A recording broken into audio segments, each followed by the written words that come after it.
Hello बच्चों, कैसे हो। तो फाइनली आपका एग्ज़ाम जो है, बोर्ड का एग्ज़ाम, वो काफ़ी नज़दीक आ चुका है और आखिरी 20 दिन बचे हुए हैं। और जाहिर सी बात है कि जब ये एग्ज़ाम का टाइम नज़दीक आता है तो मैं समझता हूँ कि बच्चों के अंदर काफ़ी हलचल चालू हो जाती है। बहुत सी चीज़ें उसे परेशान भी करती है और बहुत सी चीज़ें एक्साइट भी करती हैं। वो डिपेंड करता है कि आप जो है साल भर आपका क्या अप्रोच रहा है स्टडी के प्रति, स्टडी के तरफ। उस हिसाब से जो लास्ट के कुछ दिन होते हैं वो कुछ दिन आपके ऊपर असर डालता है। ठीक है। एंड ऑब्वियस सी बात है, चाहे किसी ने ज़्यादा पढ़ा हो, कम पढ़ा हो, जैसा भी हो, अगर एग्ज़ाम का टाइम नज़दीक आता है तो थोड़ी बहुत अंदर हलचल मची रहती है। ठीक है। सवाल ये होता है, ज़्यादातर लोगों को दिमाग में ये आता है कि अब मान लो जैसे पूरा साल हमने अच्छे से पढ़ाई कर लिया। ठीक है। काफ़ी अच्छे से हमने तैयारी की, सारे चैप्टर्स पढ़े, डेरिवेशंस किए, फॉर्मूले याद किए, न्यूमेरिकल्स किए अच्छे से। लेकिन कई बार बच्चों को ये लास्ट लास्ट में जैसे नज़दीक आता रहता है, डेट्स नज़दीक आते हैं तो एग्ज़ाम के, उनके दिमाग में एक क्वेश्चन आता है कि यार इतना सारा पढ़ाई किया है, इतनी सारी चीज़ें हमने याद की साल भर में, कहीं एग्ज़ाम के टाइम पे भूल गए तो तब तो कोई मतलब ही नहीं बनेगा इतना सब कुछ पढ़ने का। बस लास्ट के एग्ज़ाम के जिस एक दिन में अगर मान लो दिमाग से निकल गया, उस टाइम पे याद नहीं आया, तो फिर पढ़ने का क्या मतलब है। ऐसे दिमाग में तरह तरह की चीज़ें बच्चों की चलते रहती हैं, समझे। मैं जब आपके एज का था उस टाइम पे तो थोड़ा सा मैं भी डरता था। हालांकि उतना ज़्यादा डर नहीं लगता था क्योंकि काफ़ी चीज़ें अच्छे से पढ़ के एक दो बार रिवाइज़ कर लिया था। तो उस रिवीजन की वजह से क्या हुआ था, बहुत सी चीज़ें याद हो गई थी अच्छे से। उतना ज़्यादा नहीं डरता था लेकिन डर तो लगता था। ऑब्वियस सी बात है, सबको लगता है। तो अब ये आखिरी 20 दिन में क्या किया जाए, क्या ऐसा काम हो जो एक सही तरीके से हमारे इस प्रिपरेशन को फाइनल टच दे और इसे बोर्ड एग्ज़ाम तक ले जाकर ऐसा कुछ हो कि भाई हमको परेशानी ना हो। ऐसा दिमाग में ये क्वेश्चन ज़रूर आएगा। तो मैं वही डिस्कशन करने के लिए इस वीडियो को लेके आया हूँ कि आखिरी का जो 20 दिन बचा हुआ है बच्चों, इसमें क्या सही तरीके से किया जाए और क्या गड़बड़ी आप ना करो, ताकि आपने जो पूरा का पूरा प्रिपरेशन किया है वो जो है वो उस तरीके से सही साबित ना हो या फिर उसमें कुछ प्रॉब्लम हो जाए आपके एग्ज़ाम के टाइम तक। तो हमें किन चीज़ों का ध्यान रखना होगा इस आखिरी 20 दिन में, ये आपको मैं यहाँ पे थोड़ा सा इस पर गाइड करूँगा। इस वीडियो में बच्चों अलग अलग टाइप के बच्चे होते हैं। कुछ बच्चों ने खूब जमकर पढ़ाई की होगी पूरे साल और काफ़ी अच्छे से पढ़ भी लिया होगा, काफ़ी टेस्ट दिए होंगे, एग्ज़ाम्स दिए होंगे, साथ ही साथ रिवीजन भी कई बार कर लिया होगा। तो एकदम प्रिपरेशन जो उसका टॉप नॉच लेवल पे चला गया होगा। कुछ बच्चे ऐसे होंगे जिन्होंने बस एक बार पढ़ लिया होगा और अभी रिवीजन का टाइम, उनको लग रहा है कि अब रिवीजन का टाइम आया तो बस रिवाइज़ करना है क्योंकि अभी हो सकता है उनका पढ़ के ख़त्म हुआ हो। कुछ बच्चे ऐसे होंगे कि जिसका अभी तक पढ़ के कंप्लीट नहीं हुआ होगा, 2-3 चैप्टर या एक आध चैप्टर हर एक सब्जेक्ट में रह गया होगा। और कुछ बच्चे ऐसे भी होंगे जिन्होंने अभी तक कुछ भी नहीं पढ़ा होगा और अभी शायद जाके चालू करेंगे तैयारी, और क्या पता अभी भी ना चालू किया हो, शायद 2-4 दिन और वेट कर रहे हैं कि थोड़ा सा और प्रेशर बने, एग्ज़ाम का टाइम जब नज़दीक है तब उसके बाद तैयारी चालू करें। तो ऐसे अलग अलग टाइप के बच्चे होते हैं। मैं कोशिश करूँगा कि इस वीडियो में सारे के सारे बच्चे जो हैं वो कवर हो जाए कि आपका जो भी सिचुएशन रहा है उस हिसाब से आपको क्या करना चाहिए इन आखिरी 20 दिनों में, ताकि आपका जो एग्ज़ाम तक का जो प्रिपरेशन है वो काफ़ी ढंग से हो जाए। ठीक है। शुरू करते हैं उन बच्चों की सिचुएशन से जिन बच्चों ने सब कुछ पढ़ लिया है अच्छे से और अब वो ये नहीं समझ पा रहे हैं कि आखिरी 20 दिन में सबको सम अप कैसे करना है, सबको एक साथ इकट्ठा कैसे रखना है। ठीक है। हो सकता है आपका रिवीजन हो गया हो या हो सकता है रिवीजन ना भी हुआ हो। ठीक है। लेकिन ये तय है कि आपका सब कुछ पढ़ के हो गया है, आपने टेस्ट वगैरह भी सारा दे दिया है। अब आखिरी 20 दिन में क्या करना है इस 20 दिन में, क्योंकि इस 20 दिन में इतना क्लियर है कि कुछ दिन आपके प्रैक्टिकल्स में जाएंगे, 5 से 6 दिन आप मान के चलो कि आपका प्रैक्टिकल में चला जाता है, बचे 14 से 15 दिन। अब इन 14 से 15 दिन में अगर आप देखोगे और आपके जो सब्जेक्ट्स हैं, जिस तरह के भी सब्जेक्ट्स हों, फिजिक्स, केमिस्ट्री, मैथ्स, बायोलॉजी, तो जनरली टोटल आपके 6 सब्जेक्ट्स होते हैं। अगर आपका बाईफोकल है तो 5 सब्जेक्ट होगा, पर ओवरऑल मिला के 600 मार्क्स का होता है। ठीक है। तो मैं आपसे यही कहूँगा कि अगर आपका CS या IT है या कोई ज्योग्राफी, ऐसे सब्जेक्ट्स हैं, तो इनके एग्ज़ाम्स के लिए ये वैसे भी आपके लास्ट में एग्ज़ाम्स होते हैं और लास्ट में इन एग्ज़ाम्स के लिए 8 से 10 दिन काफ़ी ज़्यादा टाइम मिलता है आपको, 8 to 10 डेज़ का टाइम मिलता है इनको प्रिपेयर करने के लिए। तो मेरे हिसाब से अगर आपने पढ़ रखा है CS, IT या ज्योग्राफी जैसे सब्जेक्ट्स हैं जिनके एग्ज़ाम्स एकदम लास्ट में लिए जाते हैं, अगर आपने इनको पढ़ रखा है या इवन लेक्चर भर भी अटेंड किया है या किसी तरीके से कुछ ना कुछ आपने इनका कर रखा है, थोड़ा बहुत बेसिक नॉलेज भी है आपको, तो आप इन सब्जेक्ट्स पे फ़िलहाल तो ध्यान मत दो, इसे छोड़ दो, साइड में रखो। इसके अलावा अब आईटी के जगह पे किसी का हिंदी हो सकता है और एक सब्जेक्ट और होता है इंग्लिश, क्योंकि आपका बोर्ड एग्ज़ाम जो है वो इंग्लिश और हिंदी से ही स्टार्ट होने वाला है। तो मैं आपसे कहूँगा कि इंग्लिश और हिंदी जो है जब एग्ज़ाम होगा उससे 3 से 4 दिन पहले ही बुक को उठाएँ। तो 4 से 5 दिन आपका गया एग्ज़ाम प्रैक्टिकल्स में, 3 से 4 दिन आपको इस लैंग्वेज पे देना होगा। और लैंग्वेज का प्रिपरेशन, क्योंकि इंग्लिश और हिंदी जो है आपने 10th स्टैंडर्ड तक पढ़ ही रखा था, तो लगभग उसी हिसाब से उसी तरीके से हिंदी और इंग्लिश आता है। आपको एक बार बस ग्रामर देखना होगा और जो भी सब उसके जो चैप्टर्स हैं या पैसेजेस हैं वो देखने होंगे। पेपर पैटर्न आपको एक बार अच्छे से चेक करना होगा। तो इसका प्रिपरेशन 3 से 4 दिन पहले आप स्टार्ट कर सकते हो, या फिर अगर आपको चाहिए अभी डर लग रहा है तो 1 से 2 दिन आप एक बार देख भर लो कि वैसा ही सब कुछ है, मैं कर लूँगा कि नहीं कर लूँगा, कॉन्फिडेंस आया, इनको भी छोड़ दो एग्ज़ाम के टाइम के लिए। अभी फ़िलहाल तो यही कर सकते हो। ये पेपर जिनके लिए 8 से 10 दिन मिलने वाला है, उससे 8 से 10 दिन में कुछ बेसिक क्वेश्चंस होते हैं, फिक्स क्वेश्चंस होते हैं जो जनरली रिपीट होता है। PYQs आप देख सकते हो बड़े आसानी से। PYQs अगर आप देखोगे तो आपको समझ आ जाएगा कि कितना करना है इसके लिए, ताकि इसमें काफ़ी अच्छे मार्क्स आ जाए। तो ये आप लास्ट के लिए छोड़ सकते हो। तो मेन चीज़ बचा आपका फिजिक्स, केमिस्ट्री, मैथ्स और बायो। तो ये जो है आपका जो मेन कोर सब्जेक्ट्स है, फिजिक्स, केमिस्ट्री, मैथ्स और बायो, क्योंकि इसके लिए आपने साल भर पढ़ाई की है, खूब पढ़ाई की है, और यही मेन आपके 4 सब्जेक्ट्स है। ऐसा नहीं कि मेन सारे के सारे हैं, ऑब्वियस सी बात है, लेकिन जैसे कि इंग्लिश, हिंदी आप पहले से पढ़ते आ रहे हो तो इसका सारा आइडिया है आपको। इसके लिए काफ़ी टाइम मिलता है, इनके कुछ फिक्स तरीके होते हैं क्वेश्चंस पूछने के, तो ये आपको PYQ से समझ में आ जाएगा। लेकिन भाई जो फिजिक्स, केमिस्ट्री, मैथ्स, बायो है, इस पर काफ़ी फोकस करना पड़ता है, काफ़ी आपको इसको समझदारी के साथ इन सब का प्रिपरेशन करना पड़ता है। और ये साल भर, ऑब्वियस सी बात है, अगर आपने साल भर अच्छे से नहीं पढ़ा तो इसमें अच्छे मार्क्स आपको गेन नहीं कर सकते हो आप, समझे। इस पर काफ़ी टाइम देना पड़ता है। तो अभी फ़िलहाल अगर मान लो आप ज़्यादा फोकस इस पर करते हो, अगर किसी सब्जेक्ट का डर लग रहा है तो 1-2 दिन निकाल के इन डर को ख़त्म कर दो। बाकी आपका टाइम जो है वो इस पर डालना ज़रूरी है। तो मेरे हिसाब से, कैलकुलेशन के हिसाब से आप देखोगे तो 10 से 12 दिन आपको इन सब्जेक्ट्स को अभी फ़िलहाल मिलेगा रिवाइज़ करने के लिए। मैं उन बच्चों की बात कर रहा हूँ जिन्होंने पढ़ लिया है सब कुछ, अब रिवीजन का टाइम है। तो कुछ दिन अगर मान लो 1 से 2 दिन इनको दे देते हो कॉन्फिडेंस लाने में। ये सब्जेक्ट तो अभी फ़िलहाल अगर आपको समझ में अभी तक आता है, आपने अगर इसके लेक्चर्स देखे हैं या फिर इसकी थोड़ी बहुत भी समझ है, बेसिक्स थोड़े बहुत सही है, पता है, तो आप इसको लास्ट के लिए छोड़ सकते हो, क्योंकि काफ़ी टाइम मिलने वाला है इनको प्रिपेयर करने के लिए। 5 से 6 दिन आपका प्रैक्टिकल होगा, 1 से 2 दिन आप इसमें दे दो इसको सही करने के लिए। बाकी बचे 10 से 12 दिन, 10 से 12 दिन, 10 to 12 डेज आप मान के चलो। इतना दिन तो अभी फ़िलहाल आपके पास है जो आप PCMB को दे सकते हो। अगर आपके पास चारों सब्जेक्ट है तो सबको 3-3 दिन मिल गए। अगर आप इसमें से किसी कुछ आपने एक ड्रॉप कर रखा है, या हो सकता है किसी ने बायो ड्रॉप कर दिया हो या मैथ्स ड्रॉप कर दिया हो, तब हर एक सब्जेक्ट को आपको 4-4 दिन मिल जाएंगे। अब 3 से इन 4 दिनों में करना क्या बच्चों, रिवीजन कैसे करना है। देखो, रिवीजन का सिंपल सा मतलब है कि अगर आपने साल भर पूरा चैप्टर्स को ख़त्म करने के लिए पढ़ के, डेरिवेशंस वगैरह प्रैक्टिस करने के लिए, तो रिवीजन में ज़्यादा टाइम नहीं लगता है। हो सकता है आपने एक बार रिवाइज़ कर भी लिया हो। मान लो आपने रिवाइज़ कर लिया है तो भी यही काम करना है जो मैं बताने जा रहा हूँ। और अगर आपने रिवाइज़ नहीं किया है तो रिवीजन तो करना पड़ेगा, और आपको भरपूर टाइम निकालना पड़ेगा, ज़्यादा टाइम निकालना पड़ेगा। क्योंकि अगर आपने एक बार सब कुछ पढ़ लिया है और अगर आपने रिवीजन नहीं किया, ये सबसे इंपॉर्टेंट चीज़ है जो मैं आपको बता रहा हूँ, अगर आपने रिवीजन नहीं किया तो आपके पढ़ने का कोई मतलब नहीं रहेगा। क्योंकि ये तय है कि एक ही बार अगर आपने पढ़ा होगा तो एग्ज़ाम में जनरली हम भूल जाते हैं।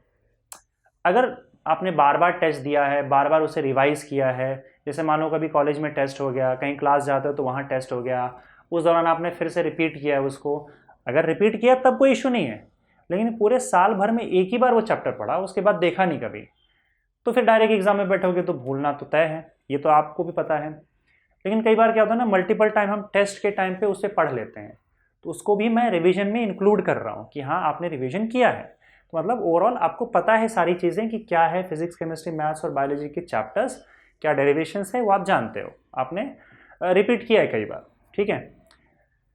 टेस्ट के दौरान पे जहाँ कहीं भी आपने टेस्ट वगैरह दिया है या पढ़ाई की है तो उस टाइम पे आपने ये दे रखा है, प्रीलिम्स के लिए, सेमी प्रीलिम्स के लिए, या क्लास में कहीं जाते हो, कॉलेज के जो यूनिट टेस्ट वगैरह होते हैं तो अगर आपने ऐसा किया है इसका मतलब आपने रिवीजन किया है, ऐसा मैं मान के चल रहा हूँ।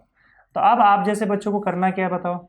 अब देखो सबसे इंपॉर्टेंट चीज़ यहाँ पे ये आपको करना होगा, इससे क्या होगा कि आप पढ़ी हुई चीज़ें जो है ना आप भूलोगे नहीं, ठीक है, और एग्ज़ाम तक आपको याद रहेगा।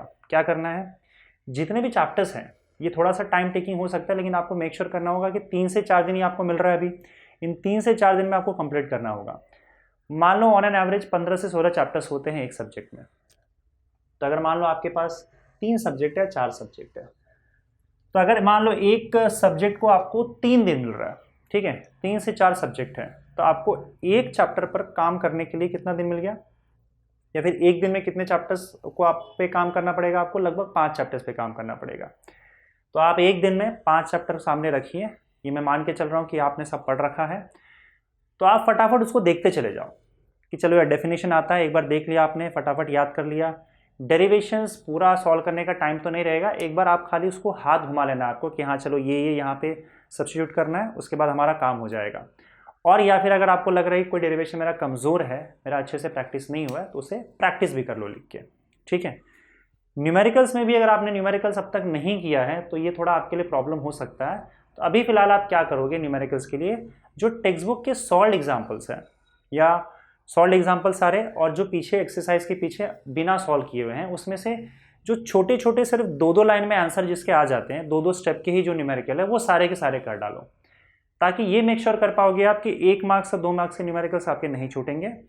और न्यूमेरिकल अगर छूटता भी है तो सिर्फ एक न्यूमेरिकल कंपलसरीली आपका छूटेगा, वो 3 मार्क्स का, वो आपके सेक्शन सी से, तो बाकी तो सब आपके हाथ में आ जाएगा। और वो छोटे छोटे होंगे, फॉर्मूला बेस्ड होंगे, अगर आपने फॉर्मूला पढ़ रखा है तो फट से फॉर्मूला में डालो और उसके बाद वैल्यू आ जाता है। ऐसे न्यूमेरिकल्स की मैं बात कर रहा हूँ जो छोटे छोटे 2-3 स्टेप में है, बहुत ज़्यादा टाइम कंज्यूमिंग है, तो अभी आपके पास टाइम नहीं है, क्योंकि अगर आप कुछ और नया करने जाते हो और अच्छे से ये लास्ट वाला स्टेप आप फॉलो नहीं करते हो रिविजन का, या फाइनल जो स्टेप मैं आपको बता रहा हूँ 20 दिन वाला, तो चांसेस ये है कि आप नया पढ़ोगे वो भी भूल जाओगे, उस प्रेशर में जो पुराना पढ़ा रहेगा उसका रिविजन नहीं किया वो भी भूल जाओगे, तो कोई सेंस नहीं बनता है। तो हम ये तो मेक श्योर करें कि जो भी हमको आ रहा है फिलहाल वो अच्छे से कर लें हम लोग, वो तो अच्छे से करें ताकि हम मैक्सिमाइज कर पाए हमारे मार्क्स को। तो आपको करना क्या है, हर चैप्टर, जैसे एक चैप्टर है 5 चैप्टर्स है, वो उसके लिए आपको 1 दिन मिल रहा है। या आप देख लो जैसे आपके पास 3 ही सब्जेक्ट है, तो मेरे हिसाब से आप 1 दिन में 4 चैप्टर करोगे तो भी अपना काम निकल जाएगा। और आप जो भी आपके पास अगर जो भी डेट्स हैं अवेलेबल हैं, जैसे मान लो आपको इंग्लिश हिंदी में कॉन्फिडेंस है पहले से, आप बाद में देख लोगे, तो हो सकता है आपको 12 से 15 दिन आपके पास हो हाथ में, आप उस हिसाब से टाइम देख लो और डिवाइड कर दो टाइम में कि हाँ भाई मेरे पास एक सब्जेक्ट के लिए 3 दिन है या 4 दिन है, उसमें इतने चैप्टर्स हैं। तो मैंने रफली आपको बता दिया कि एक दिन में मान लो आपको 5 चैप्टर रिवाइज करना है, तो आपने पढ़ रखा है, फटाफट आप उसके थ्रू गो थ्रू करते चले जाओ। और जो भी इंपॉर्टेंट फॉर्मूले हैं याद रखो, जो भी इंपॉर्टेंट फॉर्मूले हैं, इंपॉर्टेंट ये सारे के सारे फॉर्मूले ही है, जो भी आपके फॉर्मूले हैं, फॉर्मूले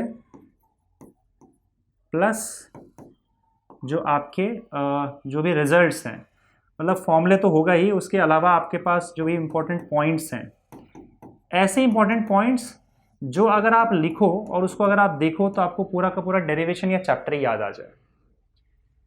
तो इन सब का पूरा आपको लिस्ट बनाते चलना है हर चैप्टर के लिए, for every chapter, her chapter का। जैसे मैं एक एग्जांपल दे रहा हूँ कि जैसे आपने फिजिक्स का पहला चैप्टर निकाला, तो फिजिक्स के पहले चैप्टर में क्या है, रोटेशनल डायनेमिक्स है, उसमें आपने लिख दिया कि भाई सर्कुलर मोशन है आपने। अब उसमें आपको देखो ये जो आपको नोट्स बनाना है इसको शॉर्ट नोट्स बोला जाता है वैसे, पर ये शॉर्ट नोट से भी शॉर्ट होगा। आपको ये मेक श्योर करना है कि पूरा का पूरा एक चैप्टर जो है वो 2 से 3 पेज में आ जाए, बस पूरा का पूरा एक चैप्टर किसी तरीके से आप 2 से 3 पेज में उसको कंसाइज करके लिख डालो। अब आपको ये आपका याद रखना, ये आपका शॉर्ट नोट्स होगा। अब बोलोगे सर एक काम करो, शॉर्ट नोट्स किसी का अगर होता है तो मुझे दे दो, या फिर आप बनाकर दे दो तो हम उसको पढ़ लेंगे। इससे आपकी प्रिपरेशन नहीं होगी और आपको याद नहीं रहेगा, क्योंकि ये शॉर्ट नोट्स बनाने का ये पर्पस नहीं है कि हाँ चलो यार एक शॉर्ट नोट्स रेडी हो गया एकदम परफेक्ट, अब मैं ले लेता हूँ उसको पढ़ लेता हूँ। ऐसे तो पूरी बुक है ही ना आपके पास, आप पढ़ ही सकते हो ना उसको, बात उस चीज़ की नहीं है। इस शॉर्ट नोट्स को मैं क्या बोल रहा हूँ कि जैसे आप ये शॉर्ट नोट्स बनाओगे और आपको पता है कि पूरे के पूरे चैप्टर को बहुत ही कंसाइज तरीके से 2 या 3 पेज में पूरा अच्छे से उसको पूरा समेट देना है। अब कैसे समेटना है ये आपका दिमाग लगेगा। तो जब आप इसमें दिमाग लगाओगे कि हाँ चलो यार ये डेफिनेशन तो मुझे पता है, तो मैं बस ये एक वर्ड लिख देता हूँ यहाँ पे। इस डेरिवेशन में बस इंपॉर्टेंट यहाँ पे जो मैथमेटिकल स्टेप्स है, खाली ये मैं स्टेप्स लिख देता हूँ कि हाँ ये है, ये है, ये है, ये है, और उसके अलावा जो भी बाकी का काम रहेगा लिखने वाला वो एग्जाम में मैं लिख लूँगा अपने हिसाब से। और उसके बाद अगर किसी का इंपॉर्टेंट तुम्हें डायग्राम लग रहा है कि यार याद होना चाहिए, तो डायग्राम बना लो, जो तुम बार बार भूल जाते हो, तो वो डायग्राम बहुत छोटे में बनाना है, सब कुछ बहुत छोटा छोटा लिखना है।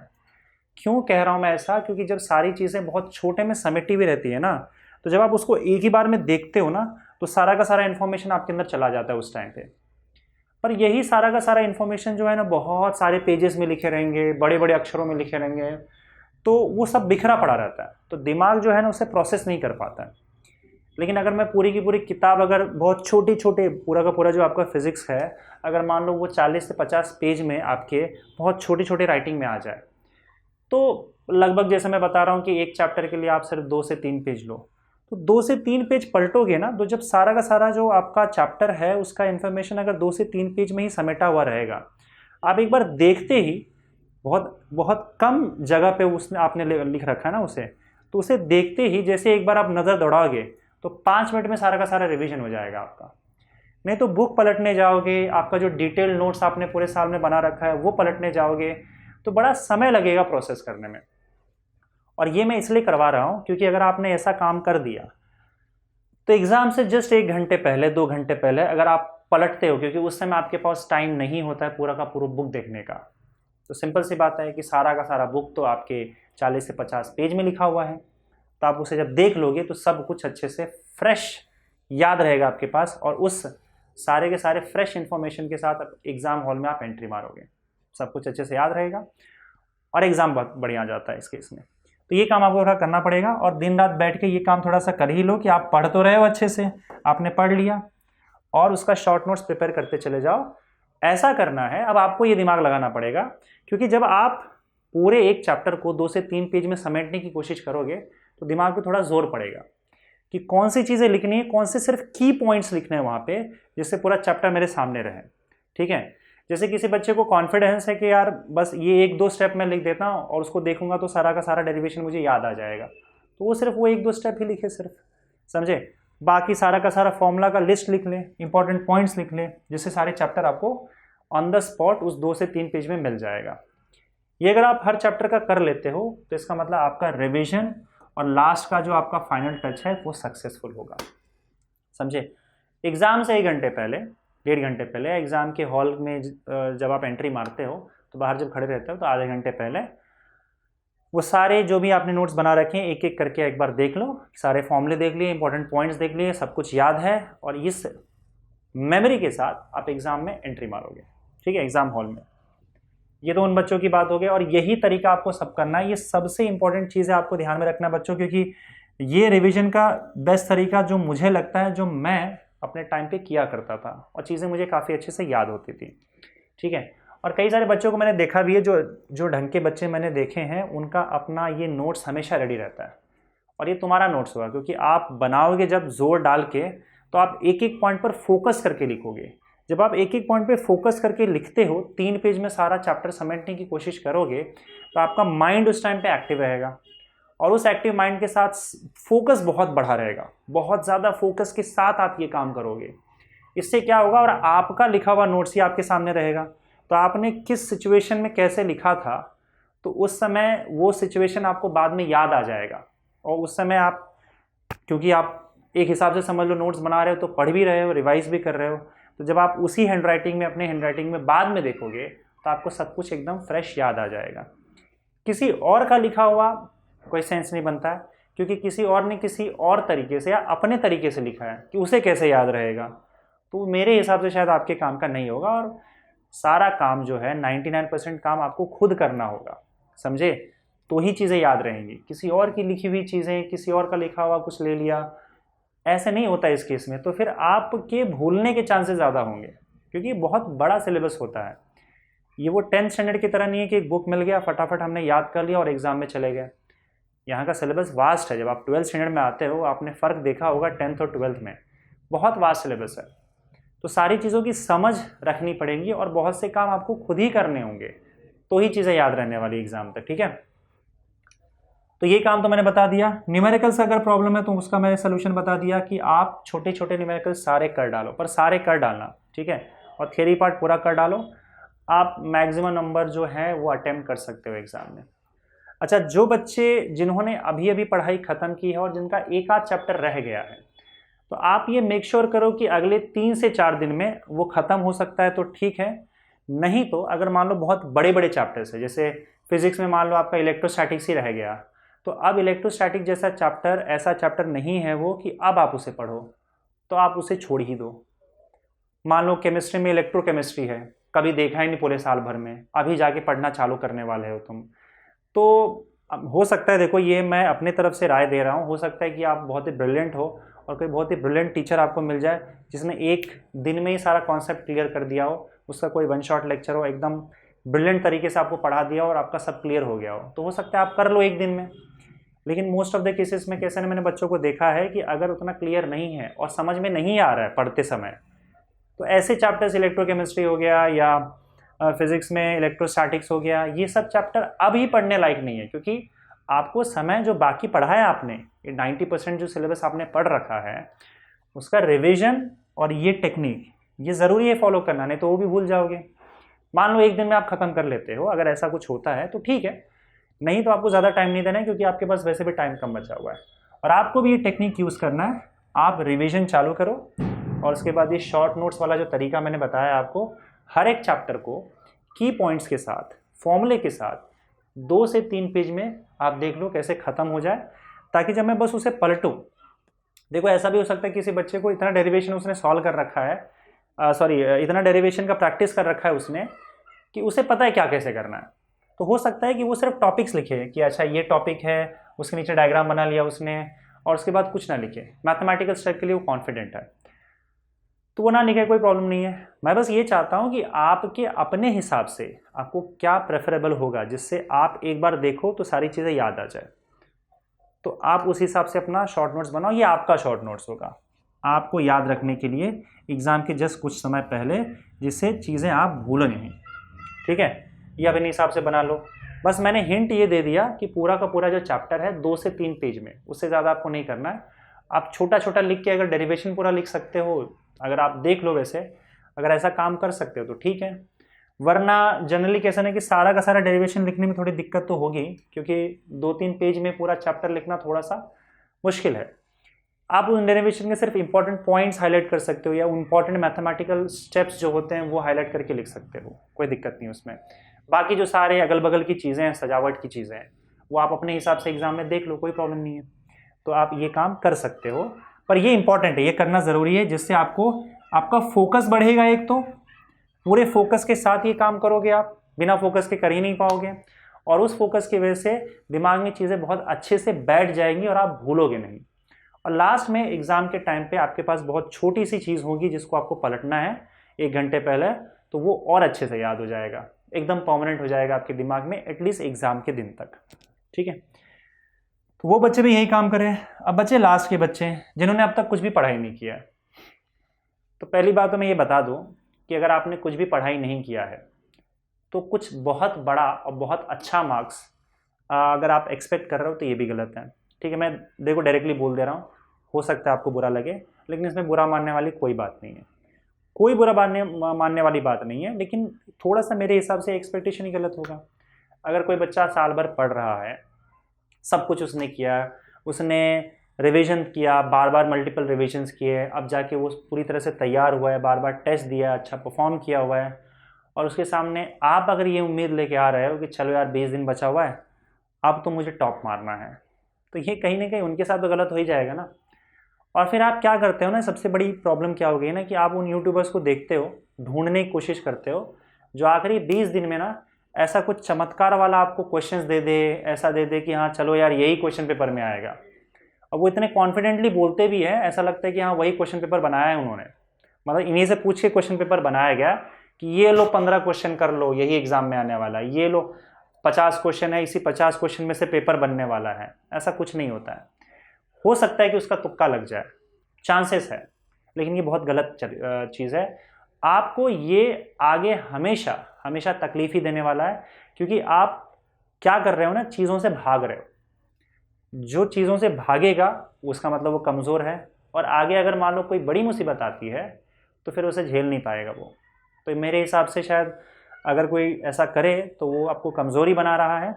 मैंने भी आपको इंपॉर्टेंट क्वेश्चंस दिए हैं, और इंपॉर्टेंट क्वेश्चंस को देख के आपको पता चल ही गया होगा कि उसमें सिर्फ 40-50 क्वेश्चन नहीं है जो एग्ज़ाम में आने वाला है, बल्कि लगभग पूरा का पूरा जो है आपका सिलेबस वो कवर हो गया इन क्वेश्चंस में।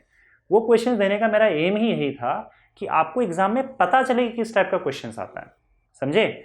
तो वो तब तो आप लिख पाओगे ना एग्जाम में कि हाँ चलो यार, आपको आइडिया तो होगा कि इस टाइप का क्वेश्चन पूछा जाता है, ऐसे क्वेश्चन पूछा जाता है एग्जाम में। वो एम होना चाहिए, बाकी टीचर का भी होना चाहिए। तो फिर भी मैं आपसे एक चीज़ तो ज़रूर कहूँगा कि अगर मान लो अभी तक आपने कुछ भी नहीं पढ़ाई की है, तो एक काम आप ज़रूर कर सकते हो कि देखो 20 दिन बचे हुए, कोई ऑप्शन तो है नहीं, और इन टीचर्स के हिसाब से जाओगे तो अगर आपका मार्क्स आ भी गया तो भी आप तकलीफ में ही रहने वाले हो। तो आप एक काम ज़रूर कर सकते हो, और कोई गारंटी भी नहीं है, याद रखना। उन्होंने पेपर दिया, मान लो तुमने किया, वो नहीं आया, तब तो आप समझ लो कि एग्ज़ाम में कुछ नहीं कर पाओगे। तो एक चीज़ ज़रूर है, हो सकता है अगर वो क्वेश्चन दे रहा है, आपको लग रहा है कि वहाँ इंपॉर्टेंट क्वेश्चन की बात कर रहे हैं वो, तो आप पढ़ लो उसे। लेकिन ये मेक श्योर करो कि जो भी चैप्टर्स आप पढ़ रहे हो अच्छे से पढ़ो, पूरा पढ़ो, ताकि उसके क्वेश्चन तो एटलीस्ट सारे सॉल्व कर पाओ आप एग्जाम में। तो आप तैयारी चालू कर दो, दिन रात एक कर दो। आपको खोने का तो कुछ गम है नहीं, क्योंकि पढ़ाई की नहीं है, तो वैसे भी एक्सपेक्टेशन अभी फिलहाल ज़्यादा मत रखो। तो खोने का कुछ गम है नहीं, यहाँ पे खोने के लिए कुछ है नहीं। तो दिन रात एक कर दो, और एकदम हंसी खुशी के साथ दिन रात एक कर दो, पढ़ाई करो, और जितना पढ़ सकते हो, जितना पढ़ सकते हो उतना पढ़ो। और आप अभी से ये छोटे छोटे जो मैंने बातें कही हैं शॉर्ट नोट्स वाली, आप अभी से चालू कर दो, भले आपकी पढ़ाई ना हुई हो तो भी आप चालू कर दो, ताकि लास्ट में आप भी ये रिविजन कर पाओ, समझे? और एक लास्ट चीज़ मैं आपसे कहना चाहूँगा जो सबके लिए है, फिर से बहुत ही इंपॉर्टेंट, वो ये है कि बच्चों जो मैंने क्वेश्चंस दिए हैं, वो सारे क्वेश्चन फिजिक्स के भी फिलहाल जो मैंने 2024 के इंपॉर्टेंट क्वेश्चन का लिस्ट दिया हुआ है, उन लिस्ट के क्वेश्चंस को एक बार प्लीज़ ज़रूर देख लेना, ताकि आपको ये आइडिया है कि क्वेश्चन एग्जाम में कैसे पूछा जाता है, फ्रेम कैसे किया जाता है। जैसे एक ही क्वेश्चन को अलग अलग तरीके से पूछा जाता है, तो मैंने अलग अलग तरीके से भी उसके अंदर लिख रखा है, उस लिस्ट में उस क्वेश्चन को अलग अलग तरीके से लिख रखा है, ताकि एग्जाम में ये कन्फ्यूजन ना रहे, अरे यार ये वाला तो वही क्वेश्चन था, बस अलग तरीके से पूछ दिया था तो मैं आंसर दे नहीं पाया। ये गड़बड़ नहीं होना चाहिए। तो आप उसे एक बार देख लो अच्छे से लिस्ट को, ताकि आपको आइडिया आए कि क्वेश्चन कैसे पूछा जाता है। रहा सवाल केमिस्ट्री, मैथ्स और बायोलॉजी का, तो उसके लास्ट ईयर भी मैंने इंपॉर्टेंट क्वेश्चन दिए थे, जो आपको मेरे टेलीग्राम चैनल स्टडी चक्र महाराष्ट्र पे मिल जाएगा, आप उसे देख लेना। लेकिन वो पिछले साल का है, तो आप एक काम कर सकते हो, वो क्वेश्चन तो एक बार देख ही लो कैसे पूछते हैं। उसके अलावा जो भी PYQs है, प्रीवियस ईयर्स के जो भी 3 से 4 पेपर है, वो आपको मिल जाएंगे कहीं ना कहीं से, या कोई पब्लिशर है वो बुक पब्लिश करता ही है, उसमें मिल जाएगा। नहीं तो उत्तम करके सोल्यूशंस आता है, उत्तम सोल्यूशंस आपने सुना होगा, उसके पीछे एकदम पीछे ना पेपर सोल्यूशंस होते हैं उनके, शायद 5-6 उनके स्पेसिमेंस होते हैं। तो उत्तम पेपर सोल्यूशन आपने सुन रखा होगा, उस बुक के सबसे पीछे ना सारे PYQs दे के रखे होते हैं। तो 4 से 5 साल के PYQs देखना, 2019 से 2023 तक के सारे PYQs देख लेना, और जो मेरे लास्ट ईयर के इंपॉर्टेंट क्वेश्चंस की लिस्ट है वो देख लेना। तो आपको क्वेश्चंस का आइडिया आ जाएगा कि एग्जाम में कैसे पूछा जाता है। उसके अलावा अगर आपके कॉलेज में प्रीलिम्स चल रहा है तो आप एग्जाम दे सकते हो, कोई प्रॉब्लम नहीं, उससे और अच्छी तैयारी आपकी हो जाएगी। और अगर कोई टेस्ट वगैरह आपको लग रहा है सब कुछ हो चुका है सर, अब तो सब हो चुका है, तो आप फिर एग्जाम देने की तैयारी चालू कर दो, या टेस्ट और देने की चालू कर दो, अगर आपका सब कुछ ऑलरेडी हो चुका है। तो अगर आप प्रीलिम्स दे चुके हो, टेस्ट दे चुके हो, एग्जाम दे चुके हो, तो जो मैंने आपको बताया बस ये फॉलो करो, डेफिनेटली आपका एग्जाम बहुत अच्छा जाएगा। All the best.